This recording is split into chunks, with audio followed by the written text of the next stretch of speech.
Bonjour à tous, alors aujourd'hui petite vidéo sur la factorisation, donc j'ai choisi cette expression algébrique que nous allons factoriser. Alors au départ, lorsqu'on la regarde, on se dit ouais, ça a l'air compliqué, on ne sait pas par où commencer, hein, par où factoriser. Et ben moi, voilà, là ça va être mon job, ça va être, là je vais devoir vous donner entre guillemets la trame qu'il faut suivre pour factoriser au mieux voilà, cette expression. Donc c'est parti. Alors, d'abord, il faut garder le n au cube. Ensuite, avec le reste, il va falloir faire des sommes. Et vous allez voir que, entre guillemets, la façon de sommer va être très décisive pour la suite. Donc, ici, le 4n carré, comment est-ce que je peux l'écrire? Je peux l'écrire sous la forme de n au carré plus 3n carré. Hein. Ça, j'ai le droit de l'écrire. Ça ne change pas. Ensuite, le 5n, je peux décider de l'écrire 3n plus 2n. Donc c'est ce que je vais faire, 3n plus 2n, et ensuite là le 2, là celui qui n'a pas de lettre, non je vais le laisser comme ça. Donc ensuite je mets plus 2. Bon, ça implique n au cube, plus euh, ici, avec ceci là, je vais pouvoir factoriser par n. Donc je laisse le n au carré, et ensuite je factorise par... Je peux même factoriser par 3n, hein. Malheur. 3n, voilà, facteur de n plus 1. Et ensuite, ici, je peux factoriser par 2. Voilà, ça me donne 2 facteurs de n plus 1. Alors ensuite, je continue sur ma lancée. Ça me donne ici le n au cube plus n au carré. Je peux le factoriser en mettant un facteur de n au carré, facteur de n plus 1. Voilà, plus 3n, facteur de n plus 1, plus 2 facteurs de n plus 1. Et voilà.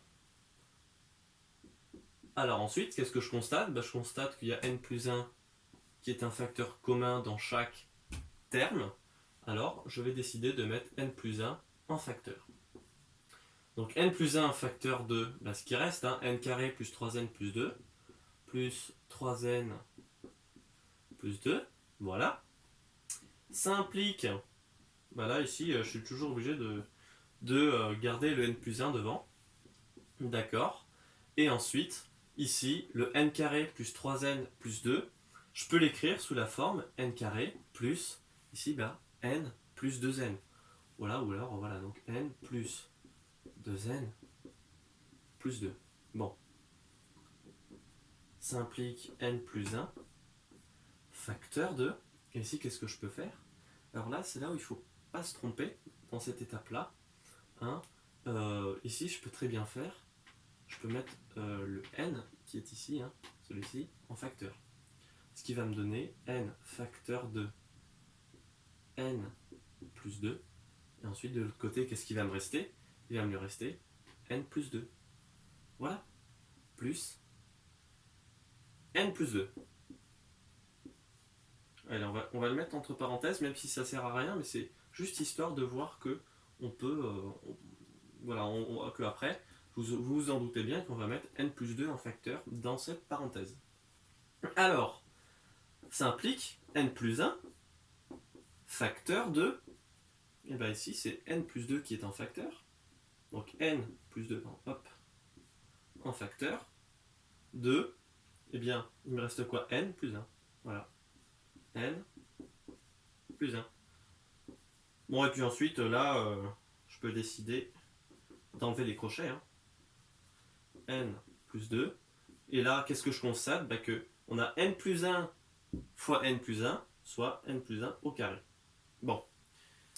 Alors ensuite, peut-être que vous avez remarqué quelque chose, voilà, à cette étape-là, c'est que ici, si vous décidez, si vous n'avez pas remarqué qu'on pouvait faire tout ceci pour aboutir à la factorisation finale, vous pouvez décider de passer par delta. Eh bien, c'est ce que je vais faire.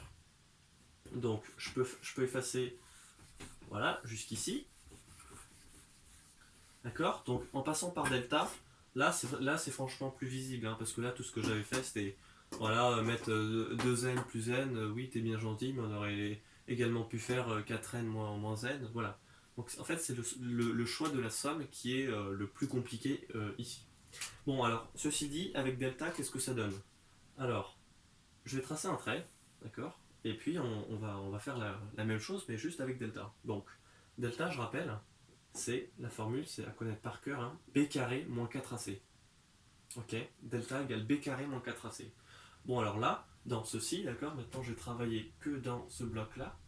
Hein, je vais prendre le temps d'écrire qui est A, qui est B et qui est C. Donc on y va. A égale, B égale, et enfin C égale. Alors là, A égale, bah, il n'y a rien devant n carré, c'est donc 1. Le B, celui qui est devant n, bah, c'est 3. Et le C, celui qui n'a pas de lettre, c'est le 2. Bon, alors à ce moment-là, vous l'aurez compris, b carré moins 4ac, ça donne donc b au carré, donc 3 au carré, donc 9, moins 4 fois a, donc 4 fois 1, fois 2. Donc ça veut dire moins 8. Ça donne 1. Yes. Bah delta est strictement positif. Hein. Ok. Ça vaut 1, c'est donc plus grand que 0. Alors en fait, il faut savoir que lorsque le polynôme ou du second degré ou le trinôme est positif, alors il peut se factoriser sous la forme de a facteur de x moins x1 ou x2, hein, parce que l'ordre des facteurs n'a strictement, enfin, n'a pas d'importance, je veux dire, facteur de x moins x2, ou alors x1, voilà. Alors ensuite, bah là, qu'est-ce que ça sous-entend? Ça sous-entend qu'il va falloir calculer les deux racines, x1 et x2.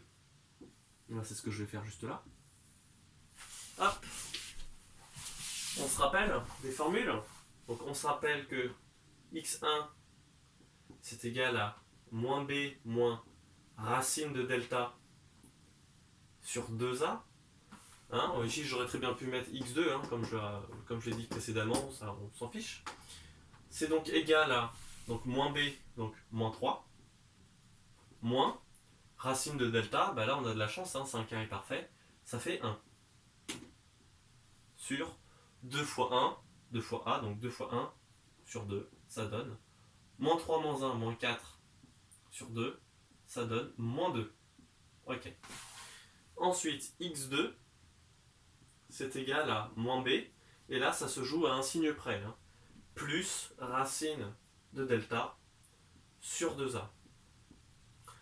Faut prendre le temps d'aller, enfin dire, faut aller à son rythme, hein, parce que si on estime qu'il faut aller vite, voilà, on peut se tromper à tout moment. Hein. Donc ici on a moins 3 plus, bah là c'est pas moins 1 mais là c'est plus 1 sur 2. Donc là ça fait moins 2 sur 2, ça fait moins 1. Ok, donc x1 est égal à moins 2 et x2 est égal à moins 1. Et ben ça c'est cool. Alors ensuite, revenons à notre petite propriété. Hein, ici, hop. Donc en facteur, qu'est-ce que je vais mettre? Bah du coup je vais mettre le a ici qui vaut 1. Donc en fait ça sert à rien de l'écrire. Alors, je peux donc écrire ceci. Donc ici le x, en fait c'était le n qui était là, d'accord? Donc je peux très bien laisser n, moins, et voilà. Et donc c'est là où il y a une petite subtilité, le x1, donc pardon, moins x1, je rappelle qu'ici le x1 c'est moins 2. Donc en fait ici, quand je vais faire moins 2, ça va me donner plus 2. Donc ici, ce sera plus 2. Ensuite, facteur de, ben ici ça va toujours être le n de part dans les deux membres, pardon, dans les deux facteurs. Ensuite, moins, ben là c'est exactement la même chose, hein. x2, donc moins x2. Ici, je regarde, x2 est égal à moins 1. Ça va donc me faire moins 1, donc plus 1. Et ici, qu'est-ce que je mets? Qu'est-ce que je n'oublie pas? Que devant, j'avais n plus 1 en facteur. Je rajoute le petit l'exposant 2. Donc voilà. Ici, on retrouve bien la même chose que ce qu'il y avait ici à la place. Voilà. Donc j'espère vous avoir aidé. Puis voilà, si vous rencontrez ce genre d'expression, bah voilà, vous saurez comment la résoudre. Alors peut-être que vous n'allez pas tomber dessus, hein, mais bon, on sait jamais ce que l'avenir nous réserve. Salut!